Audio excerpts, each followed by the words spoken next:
Happy Saturday. Here's our weekly catch-up on the 2020 presidential campaign and the Democratic field. Gillibrand is out, and we're down to 20. Senator Kirsten Gillibrand of New York, who was seen by some as a major presidential prospect before the race began but never quite got a foothold in the polls, ended her campaign on Wednesday. Ms. Gillibrand, who anchored her candidacy in issues of women's equality, with a strong emphasis on abortion rights, told our colleague Alex Burns that she didn't see a way to win once it became clear she would fail to qualify for next month's Democratic debate. "I think being able to have a voice on a debate stage, when other candidates have that, is really important," she said, "and without it, I just didn't see our path." Ms. Gillibrand said she would endorse another candidate eventually but had not yet settled on one. She was the fourth candidate to drop out in August, after former Gov. John Hickenlooper of Colorado, Governor Jay Inslee of Washington and Representative Seth Moulton of Massachusetts. Here's a deeper look at how Ms. Gillibrand's campaign unraveled. Who's running? Keep track of the slowly shrinking presidential field here. Image Get ready, the next debate will be 3 hours long. Credit and Shaft, the New York Times own night only. The field is set for the third debate, singular this time. Only 10 candidates met the Democratic National Committee's tightened criteria, so there will be no need for the two-night affairs we had in June and July.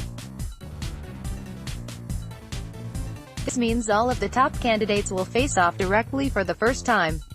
That's particularly significant for former Vice President Joseph R.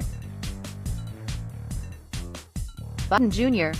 and Senator Elizabeth Warren of Massachusetts, who have not yet shared a debate stage. The debate will be held in Houston on Sept. 12, from 8 to 11 p.m. Eastern Time, and will be broadcast on ABC and Univision. In addition to Mr. Biden and Ms. Warren, the qualifiers are Senator Cory Booker of New Jersey, Mayor Pete Buttigieg of South Bend, Ind. Julian Castro, the former Housing Secretary, Senator Kamala Harris of California, Senator Amy Klobuchar of Minnesota, former Representative Beto O'Rourke of Texas, Senator Bernie Sanders of Vermont, Andrew Yang, a tech entrepreneur. No, everyone is happy about the cult debate field. Several candidates who missed the cut, including Senator Michael Bennet of Colorado and Gov. Steve Bullock of Montana, criticized the process, and Mr. Bennett's campaign sent the DNC a letter asking why it was in an unprecedented rush to eliminate candidates from a volatile field. Our colleague Reed Epstein wrote more about the candidates' complaints. $12 million wasn't enough to secure Tom Steyer's place in the debate. Image former Vice President Joseph R. Biden Jr. campaigned in Croydon, NH. Credit Elizabeth France for the New York Times. A roller coaster weekend. Polling the week began with a Monmouth University poll showing dramatic movement in the Democratic race, with Mr. Sanders and Ms. Warren at 20% each and Mr. Biden at 19%, down 13 percentage points from a Monmouth poll taken 2 months earlier. But after several other polls showed a picture much more in line with the Biden leading status quo, Monmouth's polling director, Patrick Murray, said it was clear that his survey had been an outlier. 2 polls released Wednesday morning showed Mr. Biden at 32%, comfortably ahead of Ms. Warren and Mr. Sanders. The first poll, from USA Today and Suffolk University, showed Ms. Warren at 14% and Mr. Sanders at 12%. The second, from Quinnipiac University, showed Ms. Warren at 19% and Mr.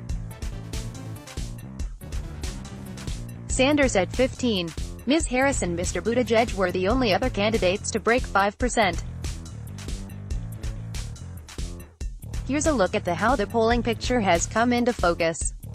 And no, you cannot volunteer to be polled. Image former Representative Joe Walsh is mounting a primary challenge to President Trump. Credit Peter Hoffman for the New York Times. Trump gets a new Republican challenger. Former Representative Joe Walsh of Illinois announced a long-shot primary challenge to President Trump on Sunday. With the announcement, Mr. Walsh, a Tea Party conservative and talk radio host who served one term in the House of Representatives, joins William Weld, the former governor of Massachusetts, as primary opponents to Mr. Trump. Mark Sanford, the former governor and representative from South Carolina, is also weighing his prospects. Mr. Walsh is taking on Mr. Trump from the right, while Mr. Weld has campaigned from closer to the center, and Mr. Sanford has a reputation as a budget hawk. But Mr. Walsh's campaign has gotten off to a rocky start. In the days since he officially announced his bid, he has been forced to confront his history of racism and was informed his radio show would be taken off the air. Image Senator Kamala Harris seeks to bolster protections for those with disabilities. Credit Maddie McGarvey for the New York Times a plan for people with disabilities. Harris announced a new plan on Thursday focused on strengthening protections for people with disabilities. She promised to use executive action to ensure that federal agencies, such as the Transportation Department and the Department of Housing and Urban Development, required funding recipients to prove that projects would be fully accessible before receiving money. She said she would expand a grant program within the Education Department to cover more workplace accommodations and support more people. And she pledged to create new senior-level positions in the White House that would prioritize accessibility in policymaking, among other measures. In other policy news, Mayor O'Rourke unveiled a Trade for America plan, which would end the trade wars begun by Mr. Trump and seek to modernize the World Trade Organization so that it could effectively address currency manipulation, labor standards, and other issues. Mr. Sanders released a media reform plan to protect journalists from what he said was billionaire-influenced corporate consolidation and Donald Trump's assault on the free press. It seeks to halt mass layoffs of journalists in part by putting a moratorium on mergers by major media corporations and requiring them to disclose whether such mergers would involve significant job losses. More on the 2020 race. Caucuses in Iowa won't include absentee participation, DNC. Saysog, 30, 2019 Pete Buttigieg was rising. Then came South Bend's policing crisis. 30, 2019 Joe Biden dismisses report that he told false war story. 29, 2019 The education of Elizabeth Warren. 25, 2019 Let's block ads.